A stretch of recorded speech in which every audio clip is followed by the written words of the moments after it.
California program to lease land under freeways faces scrutiny after fire. Los Angeles, the area under an elevated Los Angeles freeway that burned last weekend, damaging a section of a key thoroughfare in the car-dependent city, was stacked with flammable materials on lots leased by the state through a little-known program that now is under scrutiny.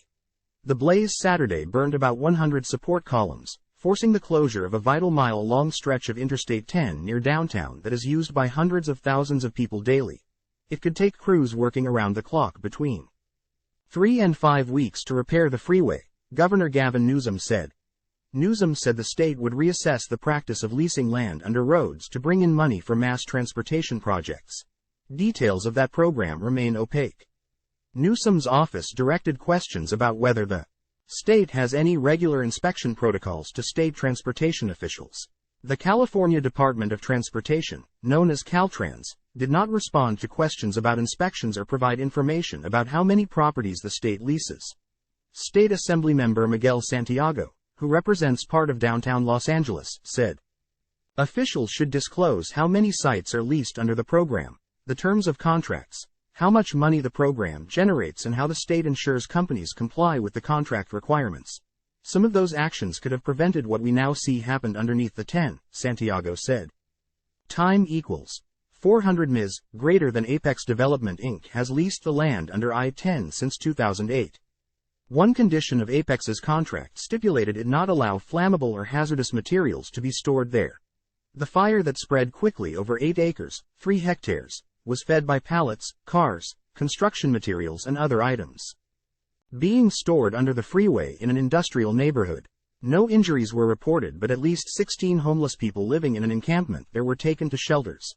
No arrests have been made, and Newsom has said investigators are trying to determine if more than one person was involved in what officials said was likely arson. Prior to the fire, state officials filed a lawsuit against Apex saying the company owes $78,000 in unpaid rent. The lawsuit also says Apex was subleasing to 6 other companies. That can be legal if the company received permission from state and federal regulators, but Apex did not. Newsom said. Apex has confirmed the litigation but has not answered other questions through a lawyer. Owners of 2 of the companies that subleased the property said they had warned of fire danger and other hazards related to homeless people living under the freeway. Luis Cartagena of Eagle Wood Services said he decided to stop using the space for his wood pallet business more than a year ago because he was losing so much to theft. Since day one there was a lot of homeless people there, drug dealing, prostitution, and there was a lot of theft, he said. I couldn't leave anything. Time equals 400 Ms. Greater than Rudy Serafin said he's been leasing space under I-10 from Apex since 2009.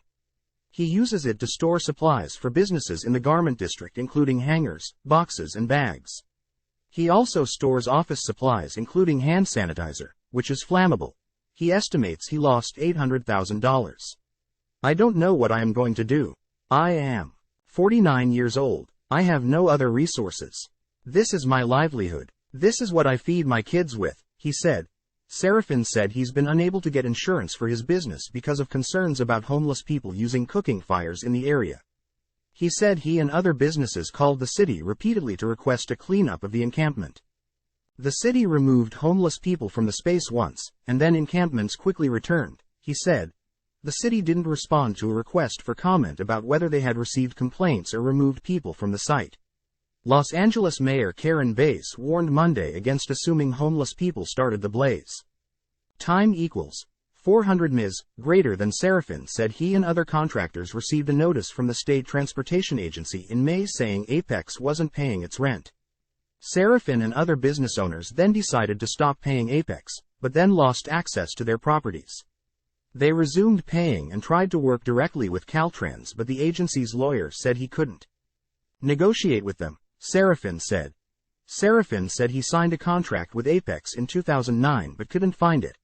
The danger of storing flammable materials under elevated interstates has drawn the scrutiny of federal investigators in the past.